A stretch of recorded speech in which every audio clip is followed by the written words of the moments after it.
اعوذ باللہ من الشیطان الرجیم، بسم اللہ الرحمن الرحیم۔ آج ہم 9واں چیپٹر پڑھیں گے۔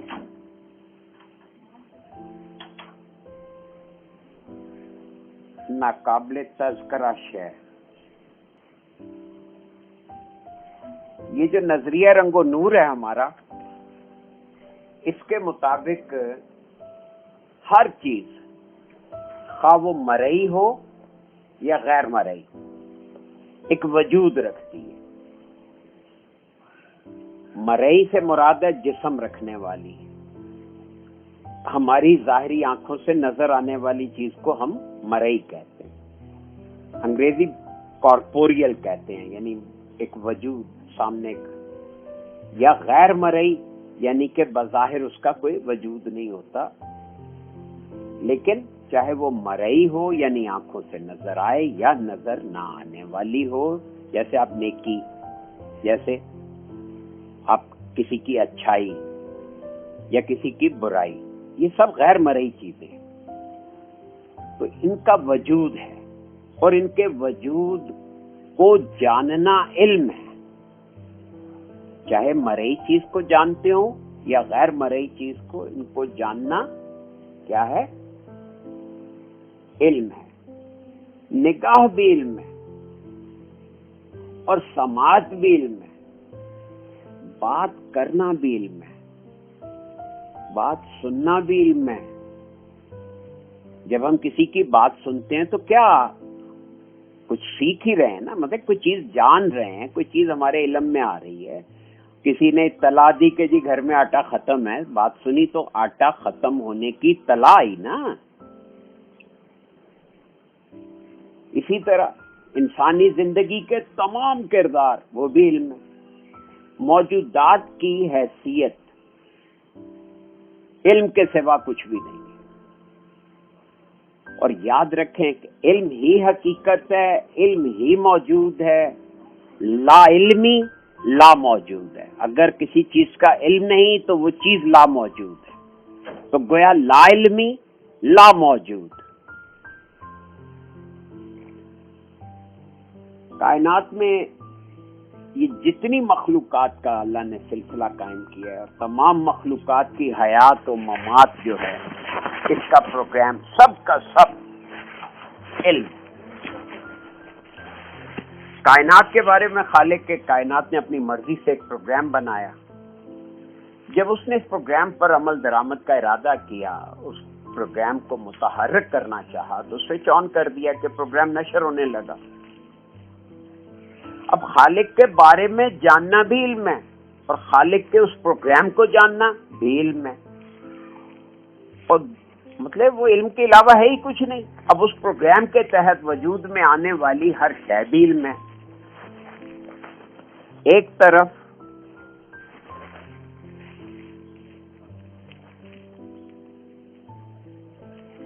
کسی شے کا وجود علم کی تجسیم ہے۔ کر رہا تھا کہ خالق کے بارے میں جاننا بھی علم ہے، خالق کے اس پروگرام کو جاننا بھی علم ہے، اور خالق کا وہ سارا پروگرام بذات بنفس ہی علم کے سوا اور کچھ نہیں، اور اس پروگرام کے تحت وجود میں آنے والی ہر شے بھی علم ہے۔ اب ایک طرف کسی شے کا وجود علم کی تجسیم ہے، یعنی مجسم ہو گیا علم نے جسم کی صورت اختیار کر لی، تو دوسری طرف اس شے کو جاننا بھی علم ہے، یعنی ایک طرف علم جو ہے وہ ٹھوس حالت میں تجسیم ہو کر جسم کی حالت میں سامنے آ گیا۔ بھئی آپ کے ہاتھ میں یہ موبائل ہے، یہ موبائل دیکھیں، غور کریں تو بہت سارے علم کا مظہر بنا ہوا ہے، تجسیم ہے اس علم کی۔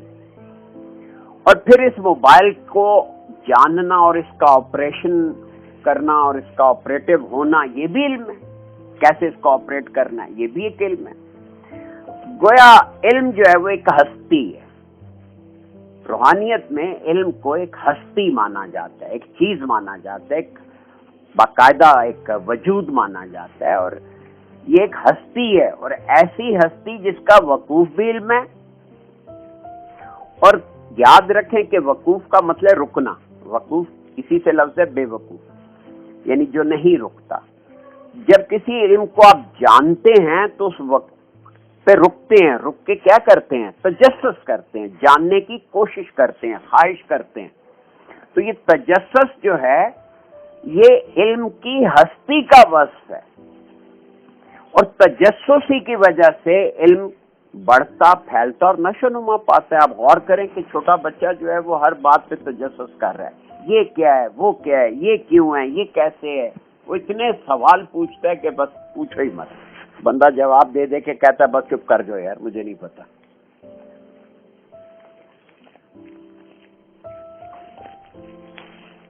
اب اسی طرح یاد رکھیں کسی بھی علم کی کنہ تک، اس کی جڑ تک پہنچنے کے لیے گہرائی تک جانا ضروری ہے.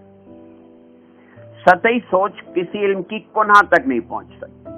دنیا کا کوئی علم ایسا نہیں ہے جس میں تحقیق، تجسس، تلاش اور گہرائی موجود نہ ہو. جیسے جیسے ہم کسی علم کے اندر تفکر کرتے ہیں اسی مناسبت سے اس علم میں نت نئے نقطے نظر آتے ہیں، اور جب ہم ان نکات پر اور زیادہ گہرائی سے تفکر کرتے ہیں تو علم کی بے شمار شاخیں بن جاتی ہیں. جس علم کے بارے میں جتنے زیادہ لوگ تفکر کرنے والے موجود ہوتے ہیں، یا کسی ایک علم کی ریسرچ میں جتنے زیادہ باہوش اور باشعور دماغ شامل ہو جاتے ہیں، وہ علم اسی مناسبت سے ترقی کرتا رہتا ہے اور پھر ایک مبسوط علم بن جاتا ہے. ایک ایسا علم جس کا اپنا ایک نظریہ، فلسفہ اور طرز استدلال ہوتا ہے. لیکن اب میڈیکل والے اپنے ایک نظریے پہ چلتے ہیں، ہومیوپیتھی والے اپنے نظریے پہ چلتے ہیں، کروموپیتھی والے اپنے نظریے پہ چلتے ہیں، حکمت والے اپنے طرز استدلال رکھتے ہیں. ان کا ڈائگنوسٹک سسٹم اور ہے، ان کا اور ہے. ہر علم کی اسی طرح، یہ میں مثالیں ساتھ عرض کیے چلا جا رہا ہوں. اب یہ موجودہ دور کے سائنسی علوم میں دیکھیں ذرا کیا ہوتا ہے کہ ایک سائنسدان علم کے کسی ایک شعبے پر تفکر کرتا ہے، اور وہ کرتے کرتے تفکر کسی ایسے نتیجے پہ پہنچتا ہے اور وہ مر جاتا ہے. اب دوسرا سائنسدان جو ہے جہاں تک اس نے سوچا ہوتا ہے اس کو جج کرتا ہے، اس کو تولتا ہے، پھر اسی علم کو لے کے آگے بڑھتا ہے، یعنی اس پہ مزید غور و فکر کرتا، تو نتیجے میں کچھ مزید پہلو نمایاں ہو جاتے ہیں. اس طرح زیادہ سے زیادہ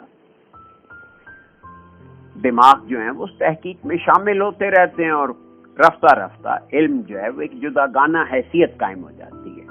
جیسے ہمارے یہ سائنس کے جتنے بھی مضامین ہیں، میتھس ہے، فزکس ہے، کیمسٹری ہے، پھر آگے ان کی برانچیں بن گئیں. جب وہ علم زیادہ ہوا تو پھر اس کی شاخیں بن گئیں.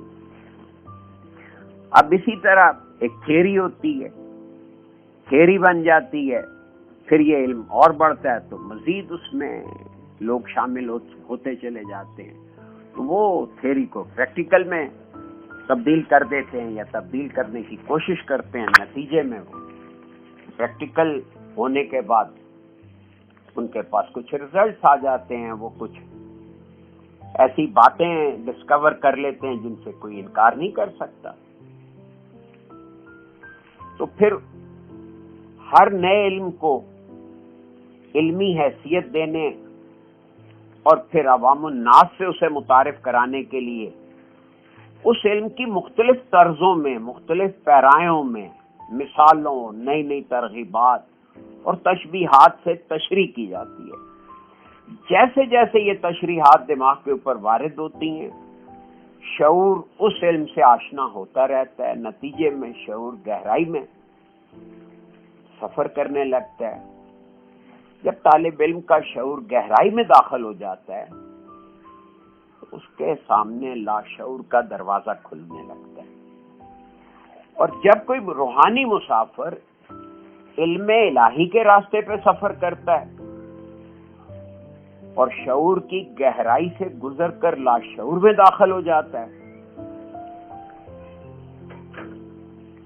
جب وہ شعور کی گہرائی سے گزر کر لاشعور میں داخل ہو جاتا ہے تو پھر مزید آگے چلنے پر اس کے اوپر ورائے لاشعور کا دروازہ کھل جاتا ہے. یہ وہی بات کہ 3 درجے ہیں، جسم کے، ایک ذہن کا اور ایک روح کا. وہی 3 درجے جب آپ شعور میں گہرائی پیدا ہوتی ہے تو وہ پہلے